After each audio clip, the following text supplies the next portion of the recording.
Sveiki, zēni un meitenes! Jūs klausāties kopā ar Jēzu. Šeit mācīsimies, cik ļoti Jēzus tevi mīl un ka viss, ko tu dari, ir īpašs, ja dari to kopā ar Jēzu. Tevi sagaida kāds jauns un aizraujošs Bībeles stāsts, ko tev sagatavojas pats Dievs. Vai esi gatavs?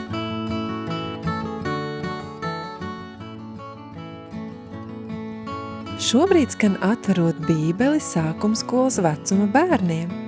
Šis būs A gada 3. ceturkšņa Jēzus ir mans Dievs. 8. nedēļas lasījums Aicināti sekot Jēzum. Trešdiena. Kur ir visas zivis? Galilejas jūrā ar laivu zvejoja tikai naktīs, jo tad zivis atrodas tuvāk ūdens virsmai. Ieklausies šodienas stāstā par notikumu pie Galilejas jūras.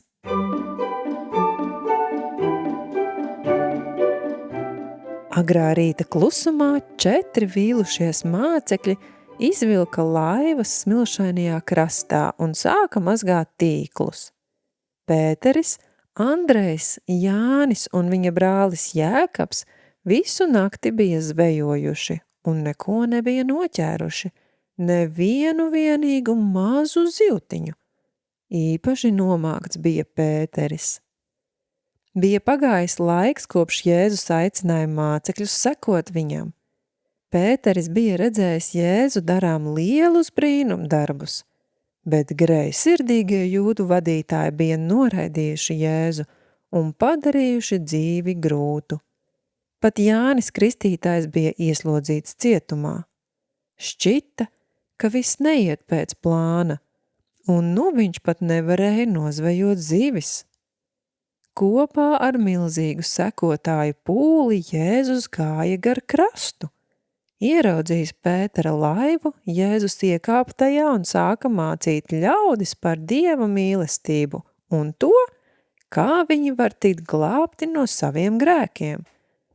Veci vīri, kas balstījās uz spīķiem, spēcīgi zemnieki, zvejnieki, skolotāji, slimi cilvēki un bērni, visi drūzmējās, lai dzirdētu Jēzus brīnišķīgos miera vārdus.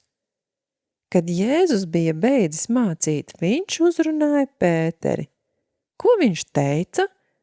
Izlasīsim Lūkas 5. nodaļas 4. pantu.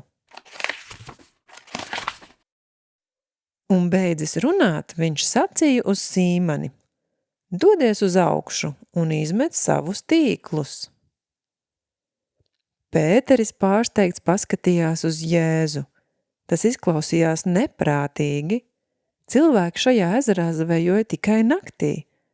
Bet viņš atbildēja: Meister, mēs cauru nakti esam strādājuši un nenieka neesam dabūjuši, bet uz tavu vārdu es gribu tīklu izmest.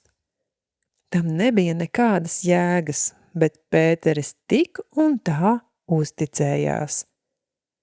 Mēs dažreiz jutīsimies vīlušies vai nomākti tāpat kā mācekļi.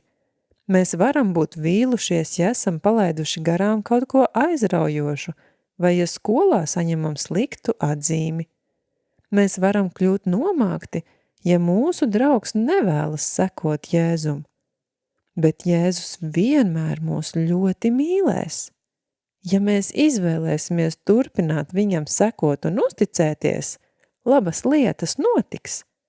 Tikai pagaidi, un tu to redzēsi.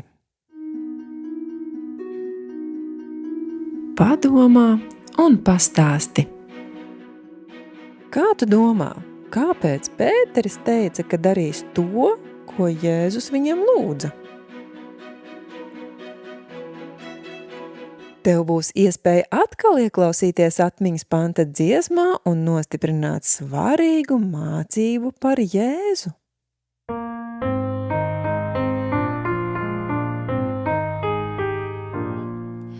Tad Jēzus atkal runāja uz viņiem sacīdams: Visa esmu pasaules gaisma, kas seko man, tas patiesi nestaigās tumsībā, bet tam būs dzīvības gaisma, tam būs dzīvības gaisma. Jāņa 8:12.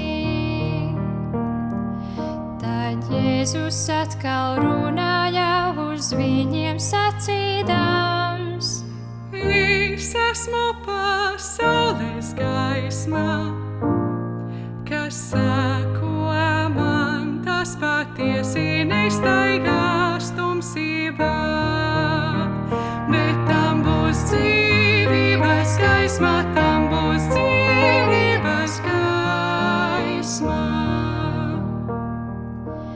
Jāņa 8:12.